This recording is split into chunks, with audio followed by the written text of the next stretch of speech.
നൂഹ് നബിയുടെയും ലൂത്ത് നബിയുടെയും ഭാര്യമാരിൽ വിശ്വാസം സ്വീകരിക്കാത്തവരെ അല്ലാഹു ഇംറഅ എന്നാണ് പറയാൻ. വിശ്വസിച്ചവരാണെങ്കിൽ തന്നെയും മക്കൾ ഉണ്ടായില്ലെങ്കിൽ അവരെ പറ്റി അല്ലാഹു ഇംറഅ എന്ന് പറയും. മക്കൾ ജനിച്ചാൽ അല്ലാഹു തആല അവരെ പറ്റി സൗജ്, ഭാര്യ എന്ന് പറയും. സക്കരിയ നബി അലൈഹിസ്സലാം ദുആ ചെയ്തു, അല്ലാഹുവേ എനിക്ക് മക്കളില്ല റബ്ബേ, എനിക്ക് മക്കളെ തരണം. ജോൺ ദ ബാപ്റ്റിസ്റ്റ്, മഹാനായ യഹ്യ അലൈഹിസ്സലാം, യഹ്യ നബി അലൈഹിസ്സലാമിനെ അല്ലാഹു മകനായി കൊടുക്കുകയാണ് സക്കരിയ നബി അലൈഹിസ്സലാമിന്. ആ ദുആയിരക്കും റബ്ബി ഇന്നി വഹനൽ അദ്മു മിന്നി വഷ്തഅല റഅസു ശൈബ, സൂറത്ത് മറിയമിന്റെ ആദ്യ ഭാഗം. അല്ലാഹുവേ എൻ്റെ തല മുഴുവൻ നരച്ചു റബ്ബേ, എൻ്റെ എല്ല് ദുർബലമാണ് റബ്ബേ. ഉംറഅതി ആഖിർ, എൻ്റെ ഭാര്യയാണെങ്കിലോ പ്രസവിക്കാത്തവളാണ്, ഷീ ഈസ് ബാരൻ എന്ന് പറഞ്ഞിട്ട് മഹാനവറുകൾ പറഞ്ഞ ദുആയിൽ വംറഅതി, എൻ്റെ പെണ്ണ് എന്നാണ് അവിടെ പ്രയോഗം. അല്ലാഹു പറഞ്ഞത് മക്കളെ കൊടുത്തു, യഹ്യാ നബി അലൈഹിസ്സലാമിനെ കൊടുത്തു. വഅസ്ലഹനാ ലഹു സൗജ, സക്കരിയ നബിയുടെ ഭാര്യയെ നമ്മൾ ആരോഗ്യമുള്ളവളാക്കി നല്ലവളാക്കി മാറ്റി കൊടുക്കുകയും ചെയ്തു. മക്കൾ ഉണ്ടായി കഴിഞ്ഞപ്പോൾ യഹ്യ നബി ജനിച്ചപ്പോൾ പിന്നെ ഇംറഅ, പെണ്ണ് എന്ന പ്രയോഗം മാറ്റി അല്ലാഹു സൗജ് എന്ന് പറഞ്ഞു. അല്ലാഹുവിന്റെ വാക്കുകളുടെ ഒരു പ്രത്യേകത നോക്കണം. ضرب الله مثلا للذين كفروا امرأة نوح وامرأة لوط.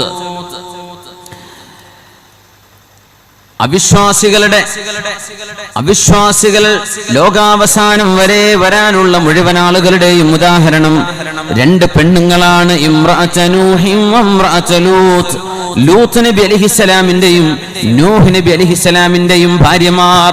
ലൂത്ത് നബിയുടെ ഭാര്യ സദോമിൽ ജീവിച്ച, ചാവുകടലിന്റെ ഭാഗത്ത് ജീവിച്ച പ്രബോധനം ചെയ്ത ഇബ്രാഹിം നബി അലൈഹിസ്സലാമിന്റെ ജ്യേഷ്ഠന്റെ മകനായിരുന്ന ലൂത്ത് നബി അലൈഹിസ്സലാം. ഇബ്രാഹിം നബി അലൈഹിസ്സലാത്തു വസ്സലാമിന്റെ കസിനാണ് ഇബ്രാഹിം നബി അലൈഹിസ്സലാത്തു വസ്സലാമിന്റെ മൂത്താപ്പയുടെ മകൻ ലൂത്ത് നബി അലൈഹിസ്സലാത്തു വസ്സലാം. സദൂം ഗൊമറയിലേക്ക് നിയോഗിക്കപ്പെട്ട, ചാവുകടലിന്റെ ഭാഗത്ത് ദഅവത്ത് ചെയ്ത പ്രവാചകൻ, അവരുടെ ഭാര്യ അവിശ്വാസിനിയായിരുന്നു. മെസപ്പൊട്ടേമിയയിൽ പ്രബോധനത്തിന് കടന്നു വന്ന ഇറാഖിലെ ടൈഗ്രീസിന്റെയും യൂഫ്രട്ടീസിന്റെയും ഇടയിൽ ദഅവത്തിന് വേണ്ടി 950 കൊല്ലം ചെലവഴിച്ച നബിയുല്ലാഹി നൂഹ് നബി അലൈഹിസ്സലാം, അവരുടെ ഒരു ഭാര്യ അവിശ്വാസിനിയാണ്. ആ രണ്ടുപേരുമാണ് ലോകത്തുള്ള അവിശ്വാസികൾക്ക് ഉദാഹരണം.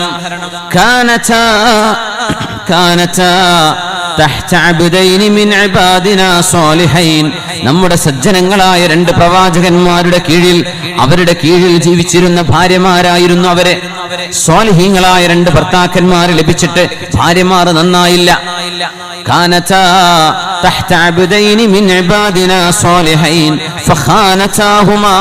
അവർ രണ്ടുപേരും തങ്ങളുടെ ഭർത്താക്കന്മാരെ വഞ്ചിച്ചു.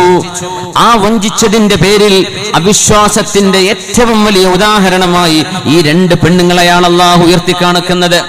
ഫലം യുഗ്നിയാ അൻഹുമാ മിനല്ലാഹി ശൈആ. അങ്ങനെ വന്നപ്പോൾ അവരുടെ ഭർത്താക്കന്മാരെ വഞ്ചിക്കുകയും അല്ലാഹുവിൽ അവിശ്വസിക്കുകയും ചെയ്തതിന്റെ പേരിൽ അല്ലാഹു തആല അവർക്ക് നരകമാണ് വിധിച്ചത്. നരകത്തിലേക്ക് പ്രവേശിക്കുക എന്ന് അവരോട് പറയപ്പെട്ടു കഴിഞ്ഞു എന്ന് പരിശുദ്ധമായ ഖുർആൻ. ഇവിടെ അല്ലാഹു തആല അവരുടെ പരാജയത്തിന്റെ കാരണം നിരത്തിയതിൽ രണ്ടെണ്ണം: ഒന്ന് അവിശ്വാസം, മറ്റൊന്ന് ഭർത്താക്കന്മാരെ വഞ്ചിച്ചത്. റസൂലുള്ളാഹി സ്വല്ലല്ലാഹു അലൈഹി വസല്ലമ തങ്ങൾ പറഞ്ഞു, പെണ്ണുങ്ങളിൽ ഏറ്റവും നല്ല പെണ്ണ് തന്റെ ഭർത്താവ് വീട്ടിലില്ലാത്ത സമയത്ത് ശരീരം സൂക്ഷിക്കുകയും വീട് സുരക്ഷിതമായി കൊണ്ടു നടക്കുകയും ഭർത്താവിന്റെ സമ്പാദ്യം ധൂർത്തടിക്കാതിരിക്കുകയും ചെയ്യുന്ന പെണ്ണ്, അവളാണ് പെണ്ണുങ്ങളിൽ ഏറ്റവും നല്ലവളെന്ന് ഹബീബുനാ റസൂലുള്ളാഹ് സ്വല്ലല്ലാഹു അലൈഹി വസല്ലം ഹബീബായ നബി തങ്ങൾ പഠിപ്പിക്കുകയാണ്. ഹസ്ബുക മിൻ നിസാഇൽ ആലമീന ബിഅർബഇൻ. 4 പെണ്ണുങ്ങൾ ലോക വനിതകളിൽ ഏറ്റവും വലിയ സ്ഥാനം വഹിച്ചിട്ടുണ്ടെന്ന് മുത്ത് റസൂലുള്ളാഹി സ്വല്ലല്ലാഹു അലൈഹി വസല്ലം. ഹസ്ബുക മിൻ നിസാഇൽ ആലമീന ബിഅർബഇൻ. ലോക മഹിതകളിൽ, ലോക സഹോദരിമാരിൽ, ലോകത്തെ മഹതിമാരിൽ 4 പെണ്ണുങ്ങൾ. ഉന്നതമായ സ്ഥാനം വഹിച്ചവരാണ്. ഒന്ന് മറിയം ബിൻതു ഇമ്രാൻ, ഇമ്രാനിന്റെ മകൾ മറിയം റളിയല്ലാഹു അൻഹ. ആസിയ ഇംറഅതു ഫിർഔൻ, ഫിർഔനിന്റെ ഭാര്യയായിരുന്ന ആസിയ റളിയല്ലാഹു അൻഹ, ഇംറഅതു ഫിർഔൻ. ഖുർആൻ അങ്ങനെയാ പറയുന്നത്, വദറബല്ലാഹു മസലൻ ലില്ലദീന ആമനു ഇംറഅത ഫിർഔൻ. وضرب الله مثلا للذين آمنوا امرأة فرعون. ഫിർഔനിന്റെ ഭാര്യയെ അല്ലാഹു സത്യവിശ്വാസികൾക്കും വിശ്വാസിനികൾക്കും മാതൃകയായി പടച്ചു, മാതൃകയായി അല്ലാഹു നിയോഗിച്ചു. മാതൃകയായി നിയോഗിച്ച ഈ ആസിയ ബീവി വിശ്വാസിയായിരുന്നില്ല തന്റെ ഭർത്താവ് എന്നതിന്റെ പേരിൽ ആസിയ ബീവിയെ പറ്റി പറഞ്ഞപ്പോ സൗജത്തു ഫിർഔൻ എന്ന് പറഞ്ഞില്ല. കാരണം അവിടെ ഈമാനിന്റെ പൊരുത്തമുണ്ടായിട്ടില്ല, ഭർത്താവ് മുഅ്മിനല്ല. അതിന്റെ പേരിൽ മുഅ്മിനത്തായ ആസിയ ബീവിയെ അല്ലാഹു ഇണയാണെന്ന് പറയുന്ന സൗജത്ത് സൗജി എന്ന പ്രയോഗം പ്രയോഗിച്ചില്ല. ഇംറഅതു ഫിർഔൻ, ഫിർഔനിന്റെ പെണ്ണ്. മഹദിയാണെങ്കിൽ മുഅ്മിനത്താൻ, ഫറവ മുഅ്മിനത്തല്ല. ഈമാനിക ബന്ധമുണ്ടാകുമ്പോഴും സന്താന സൗഭാഗ്യമുണ്ടാകുമ്പോഴുമാണ് അല്ലാഹു സൗജി ഇണയെന്ന് പറഞ്ഞിട്ടുള്ളത്. വദറബല്ലാഹു മസലൻ ലില്ലദീന ആമനു ഇംറഅത ഫിർഔൻ. ഫറോവയുടെ പെണ്ണ് ആസിയ റളിയല്ലാഹു അൻഹാ, ആസിയ റളിയല്ലാഹു അൻഹാ. ആസിയ ബീവി ലോക വനിതകളിൽ ഉന്നതമായ സ്ഥാനം വഹിച്ചവരാണ്. വഖദീജത്തു ബിൻതു ഖുവൈലിദ്, ഹബീബായ നബി തങ്ങളുടെ ആദ്യത്തെ ഭാര്യയും ഈ ലോകത്തെ ഇസ്ലാമിലെ മെമ്പർഷിപ്പ് ആദ്യം എടുത്തത് ഒരാണല്ല, അത് പെണ്ണാണ്, ഒരു മഹദിയാണ്. ഇസ്ലാമിലെ ആദ്യത്തെ മെമ്പർഷിപ്പ് നബി തങ്ങൾ ഏൽപ്പിക്കുന്നത് ഖദീജ ബീവി റളിയല്ലാഹു അൻഹയാണ്. അതിൽ പിന്നെയാണ് സിദ്ദീഖ് എന്നവർ വരുന്നത്, അതിൽ പിന്നെയാണ് അലിയാർ വരുന്നത്, അതിൽ പിന്നെയാണ് മറ്റു സുഹാബിമാർ കടന്നു വരുന്നത്. ആദ്യത്തെ മെമ്പർഷിപ്പ് ഒരു മഹദിയാണ്, ഖദീജ റളിയല്ലാഹു അൻഹാ. വഫാത്തിമ ബിൻതു മുഹമ്മദിൻ, മുഹമ്മദ് നബി തങ്ങളുടെ പ്രിയപ്പെട്ട മോൾ സല്ലല്ലാഹു അലൈഹി വസല്ലം തങ്ങളുടെ മകൾ ഫാത്തിമത്തു സഹ്റാ. ഈ നാല് മഹദിമാർ ഹസ്ബുക മിൻ നിസാഇൽ ആലമീന ബിഅർബഇൻ. ഈ നാല് മഹദിമാരെ അല്ലാഹു ലോകത്തിന് പരിചയപ്പെടുത്തുന്നത് ചാരിത്ര ശുദ്ധിയുടെ, ഈമാനിൻ തെളിമയുടെ ഏറ്റവും മഹിതമായ ഉദാഹരണങ്ങളായിട്ടാണ്. വദറബല്ലാഹു മസലൻ ലില്ലദീന ആമനു ഇംറഅത ഫിർഔൻ إذ قالت رب ابن لي عندك بيتا في الجنة ونجني من فرعون وعمله ونجني من القوم الظالمين.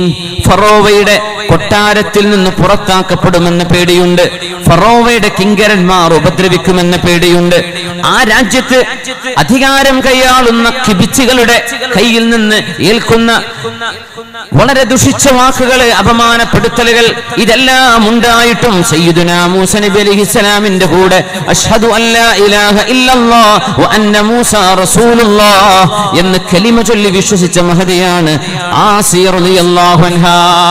ഭർത്താവ് നീ തല മറക്കണ്ട എന്ന് പറയുമ്പോഴേക്കും അത് ഒഴിവാക്കുന്ന പെണ്ണെ, ഭർത്താവ് നീ അന്യവരോടൊക്കെ ഇടപഴകിക്കോ, എനിക്കൊരു പ്രശ്നവുമില്ലെന്ന് പറയുമ്പോ അത് അനുമതിയാണെന്ന് വിചാരിക്കുന്നവളെ വീട്ടുകാരും കുടുംബങ്ങളുമെല്ലാം ചെയ്യുന്നത് തിന്മകളാണെങ്കിൽ പോലും അത് എനിക്ക് മതി എന്ന് പറഞ്ഞ് ആശ്വസിക്കുന്നവരെ നമ്മൾ അറിയണം. ചുറ്റുപാടുകൾ മുഴുവനും നമുക്ക് എതിരാണെങ്കിൽ തന്നെയും നന്മ നന്മയായിട്ട് നിൽക്കും, തിന്മ തിന്മയായിട്ട് തന്നെയാണ്. ولا تستوي الحسنة ولا السيئة ولو أعجبتك كثرة الخبيث. തിന്മയും നന്മയും ഒരുപോലെയല്ല, തിന്മയും നന്മയും ഒരുപോലെയല്ല. വലൗ അഅജബത്ക കസറത്തുൽ ഖബീസ്. നബിയെ, തിന്മയുടെ ആധിക്യം കാണുമ്പോൾ അങ്ങേക്ക് അത്ഭുതം തോന്നാമെങ്കിലും ലോകത്ത് മുഴുവൻ ആളുകളും തിന്മ ചെയ്തേക്കാം, എന്നാലും നബിയെ ഒരു തിന്മയും സാധൂകരിക്കപ്പെടുന്നില്ല ആളുകൾ ചെയ്യുന്നത് കൊണ്ട്. തിന്മ തിന്മയാണ്, നന്മ നന്മയാണ്. ചാരിത്രശുദ്ധിയുടെ മാതൃകയായി മറ്റൊരു വനിതയെ കൂടി അല്ലാഹു പരിചയപ്പെടുത്തുന്നു സത്യവിശ്വാസിനികൾക്ക്. വമറിയം ഇബ്നത ഇമ്രാൻ അല്ലതി അഹ്സനത് ഫർജഹാ ഫനഫഖ്നാ ഫീഹി മിർ റൂഹിനാ വസദ്ദഖത് ബികലിമാതി റബ്ബിഹാ വകുതുബിഹി വകാനത് മിനൽ ഖാനിതീൻ. ആസിയ റളിയല്ലാഹു അൻഹ കൊട്ടാരത്തിൽ നിന്ന് പടിയിറങ്ങുമ്പോൾ ഭർത്താവിന്റെ വീട്ടിൽ നിന്ന് ഇറക്കി വിട്ടാൽ സ്വന്തം വീട്ടിലേക്ക് പോകാമെന്ന് പോലും ചിന്തിക്കാൻ വകയില്ലാതിരുന്ന ആസിയ ബിൻതു മിൽഹാൻ റളിയല്ലാഹു അൻഹ, ആസിയ ബീവി റളിയല്ലാഹു അൻഹയാണിത്. സ്വന്തം ഭർത്താവിനാൽ ക്രൂരമായി പീഡിപ്പിക്കപ്പെടുകയാണ് ഉണ്ടായത് വിശ്വാസിനിയായതിന്റെ പേരിൽ. ആ മഹദി പറഞ്ഞു, റബ്ബി ബിനിലി ഇൻദക ബൈതൻ ഫിൽ ജന്ന, സ്വർഗ്ഗലോകത്ത് എനിക്കൊരു വീട് വേണം എന്ന് ചോദിക്കുകയാണ്. പക്ഷെ ആ ചോദിച്ച ചോദ്യത്തിന് പ്രത്യേകതയുണ്ട്. എനിക്ക് വീട് വേണം എന്നല്ല പറയുന്നത്, ഫറോവയുടെ കൊട്ടാരത്തിന് പകരം എനിക്ക് സ്വർഗ്ഗത്തിലെ വീട് മതി എന്നാണ് ചോദിക്കുന്നത്.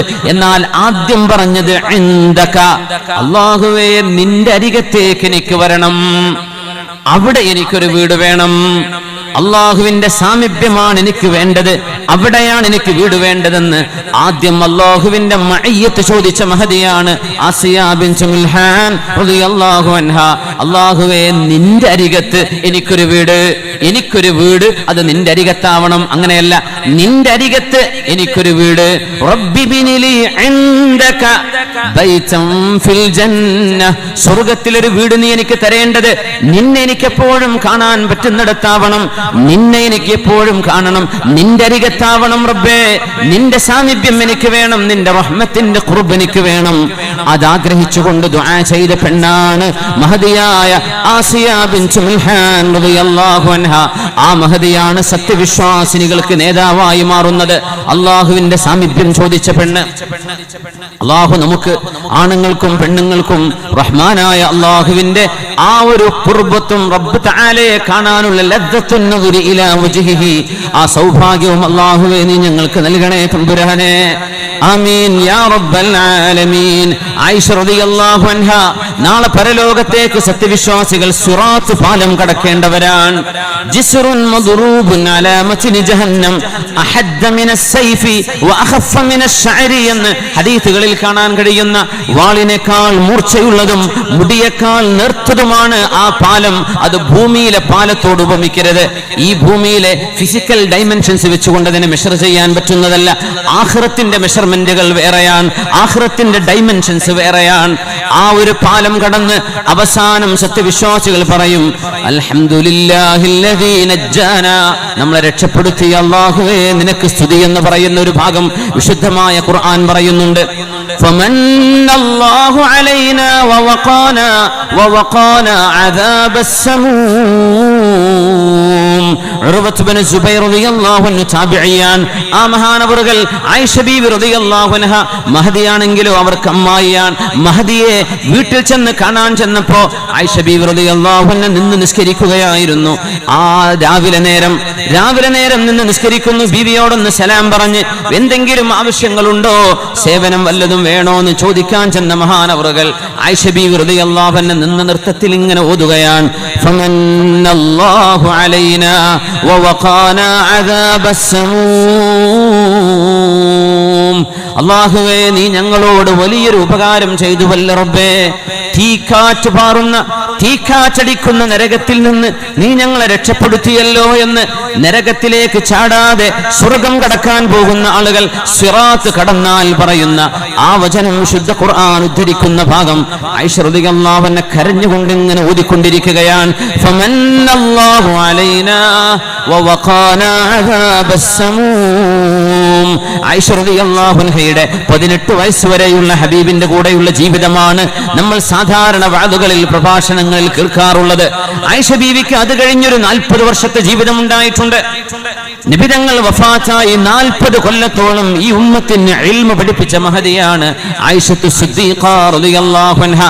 40 കൊല്ലം ദർസ് നടത്തിയവരാണ്. അച്ഛാ റളിയല്ലാഹു അൻഹുവിനെ പോലെ മഹാന്മാരായ താബിഈങ്ങളായ ആളുകൾ ആയിഷ ബീവിയിൽ നിന്ന് വന്ന് ഇൽമു പഠിച്ചിട്ടുണ്ട്. ആയിഷ റളിയല്ലാഹു അൻഹ, ഇബ്നു അബ്ബാസ് റളിയല്ലാഹു അൻഹു പറയുന്നു, സ്വഹാബികൾക്ക് എന്തെങ്കിലും ഹദീസുകളിൽ സംശയം വരികയാണെങ്കിൽ ആ സംശയ നിവാരണത്തിന്, പരിഹാരത്തിന് അവർ ഓടിച്ചെല്ലുന്നത് മറ്റെവിടേക്കുമല്ല, ഉമ്മുൽ മുഅ്മിനീൻ ആയിഷത്തു സിദ്ദീഖ റളിയല്ലാഹു അൻഹയിലേക്കാണ്. കാനത് ആബിദതൻ സ്വഇമത ദഹരി, കാലം മുഴുവൻ നോമ്പെടുത്തിരുന്നു ആയിഷ ബീവി റളിയല്ലാഹു അൻഹ. സുന്നത്ത് നോമ്പ് നോമ്പ് വല്ലാതെ ഇഷ്ടപ്പെട്ടിരുന്ന മഹദിയാണത്. 40 കൊല്ലം ബീവി ജീവിച്ചിട്ടുണ്ട് ഹബീബിന്റെ വഫാത്തിന് ശേഷം. അള്ളാഹുവിന്റെ ഹബീബിന്റെ ഭാര്യമാരെ മറ്റാർക്കും വിവാഹം ചെയ്യൽ ഹറാമാണ്. പുനർവിവാഹം നടന്നില്ല. ആയിഷ ബീവി റളിയല്ലാഹു അൻഹ അതൊട്ട് ആഗ്രഹിച്ചിട്ടുമില്ല. ഹബീബായ നബി തങ്ങളുടെ കാലശേഷം ഇൽമിന്റെ സേവനം ചെയ്ത് ആളുകൾക്ക് ഇൽമ് പഠിപ്പിച്ചുകൊണ്ടിരുന്ന മഹദിയാണിത്.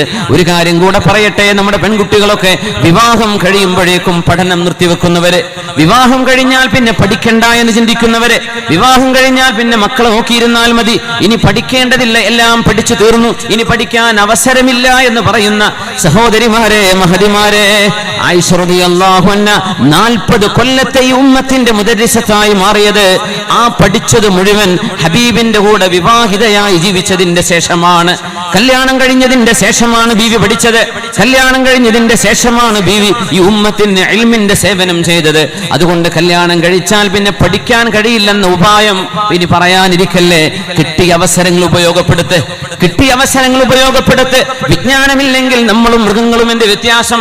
ഇൽമില്ല എങ്കിൽ മനുഷ്യരും മറ്റു ജീവികളും എന്ത് വ്യത്യാസം?